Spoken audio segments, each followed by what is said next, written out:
Nah, kenapa kamu mabuk? Kamu beriman kepada Allah, tapi imannya tipis. Saat kamu mabuk, kamu merasa tidak dilihat Allah.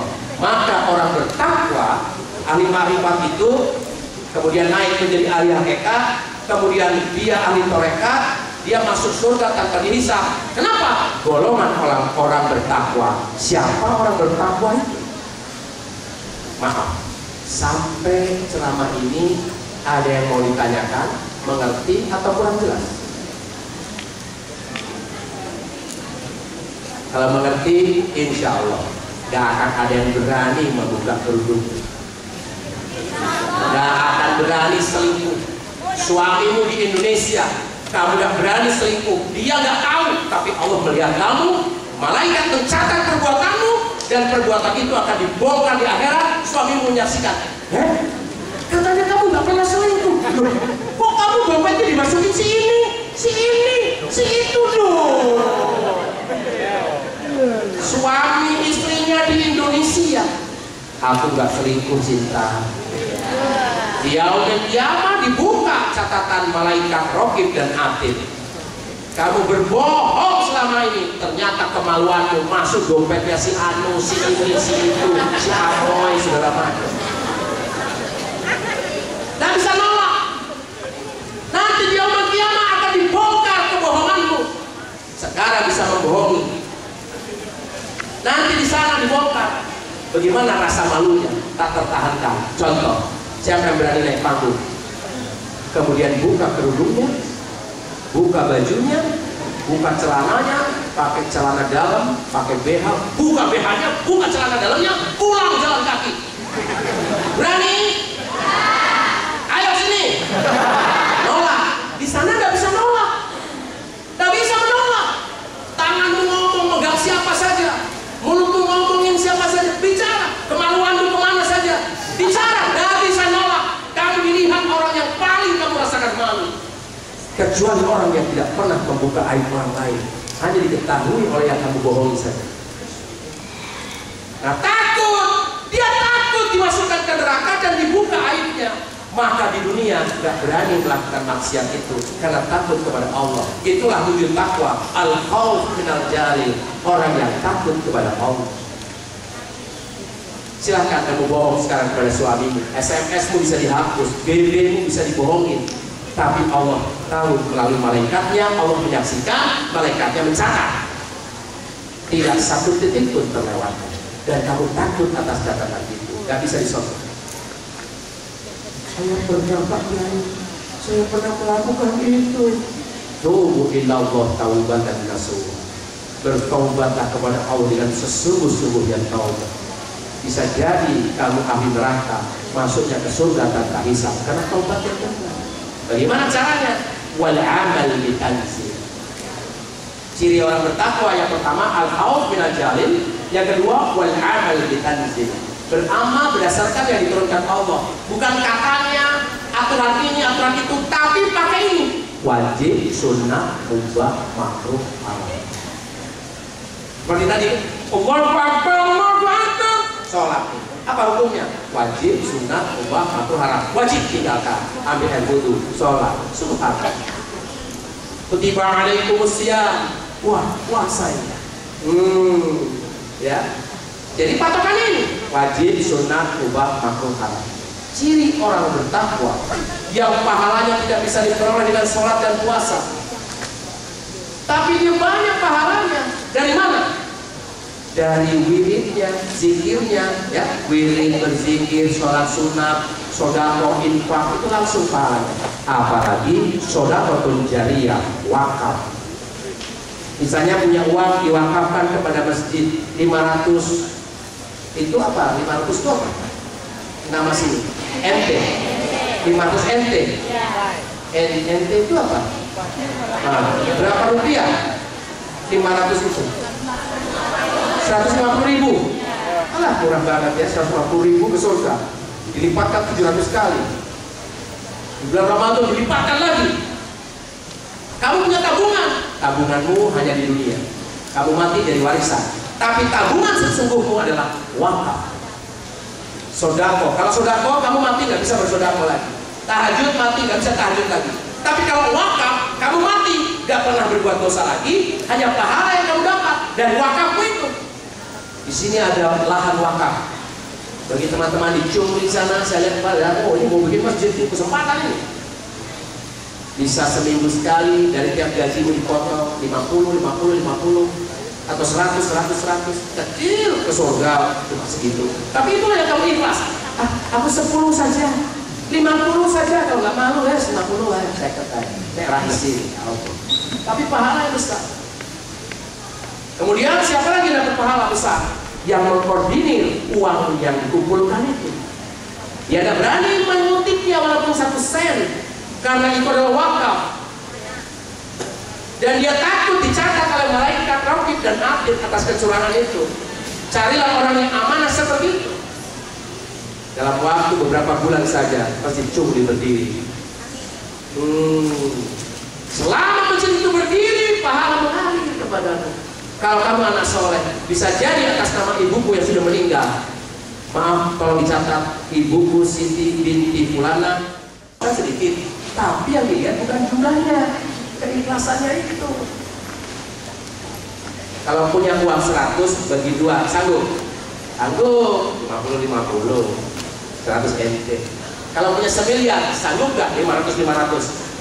Nggak sanggup, paling juga tetap 50. Nah, jadi di sini bukan jumlahnya, tapi keikhlasannya. Punya sedikit bagi 2, bagi 1/4, bagi 1/3. Nah, nanti teman-teman dari Masjid Jumri mengkhabari kalian, apapun organisasimu, kamu diterima Allah.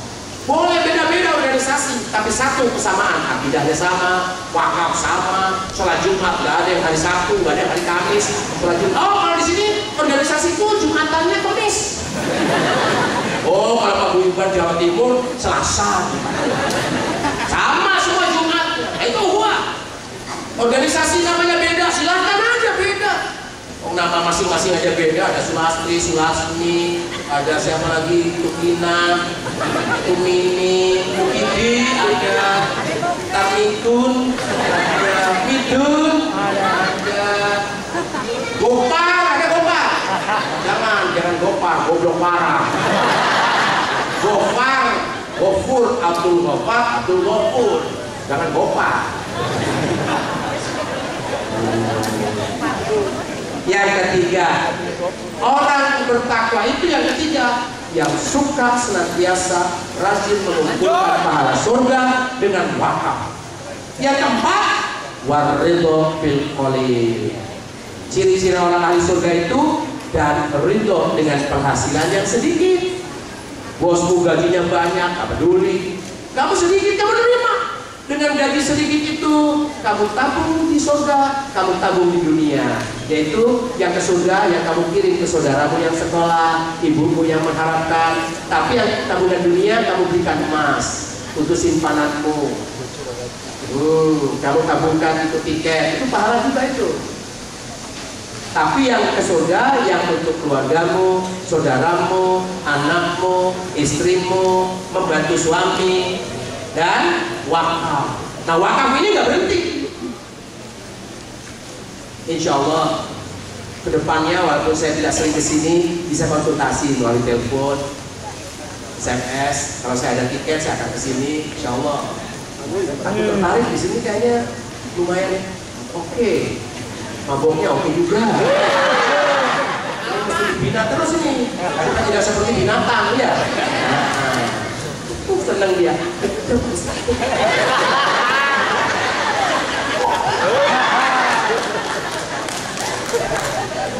Oke, ya. Saya ulangi. Manusia berasal dari Allah. Hidup untuk beribadah, taat kepada Allah, meninggalkan larang, mengerjakan perintah. Kemana kalau mati orang seperti ini? Ke surga. Sebab Allah hanya bikin jalan 2. Wahadaina hunajdain. Aku beri 2 jalan di muka bumi. Lorong ini ke surga, lorong ini ke neraka. Kalau kamu ke neraka itu pilihanmu, kehendak Allah. Kalau kamu ke surga itu pilihanmu, itu kehendak Allah. Setiap yang kamu pilih ada risikonya. Kalau nggak ke surga, ke neraka. Kalau ingin ke surga, jadilah orang bertakwa. takut kepada Allah, menjalankan syariat Allah, banyak berinfak sedekah khususnya wakaf, dan ridho dengan penghasilan yang sedikit, sedikit banyaknya barokah. Yang kasih yakin Allah akan memberi rezeki. Oke? Ada pertanyaan? Kalau tidak ada, aku tunggu. Lanjut. Udah jawabannya itu jangan banyak-banyak, muntah nanti. Hah? Masih muat? Masih. Gimana? Masih. Mengikhlaskan ibadah itu bagaimana? Syukran ala husni su'al. Terima kasih atas pertanyaan yang bagus. Liyabluwakum ayyukum ahsan amala. Sehingga Allah hanya menilai siapa perbuatannya yang ahsan. Apa itu ahsan? Sempurna. Apa itu sempurna? Dua, ahlasu amala wa aswabuhu. Orang yang ikhlas menjalankan yang benar sesuai syariat, gitu. Jadi ke surga itu dua, ikhlas dan benar, benar dan ikhlas. Benar tapi tidak ikhlas, tertolak. Berzikir, nah itu. Puasa Ramadan, benar tapi ingin langsing, nah ini nggak ikhlas. Pergi haji, wah benar itu. Mabuk salah, tapi pergi haji benar. Tapi di sininya, walaupun aku TKW, aku bisa haji. Aku TKW bisa haji. Pulang ke Indonesia, aku sudah haji. Di sini mau ada ingin dipuji, tertolak amalnya karena tidak ikhlas. Ikhlas, tapi nggak benar, tertolak juga. Selingkuh dengan penuh keikhlasan.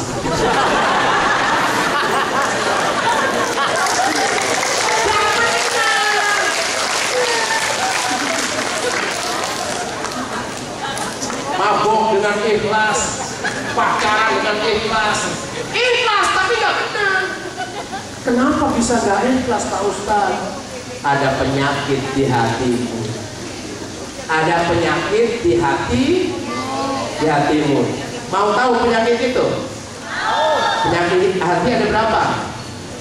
2. Penyakit hati ada berapa? 5.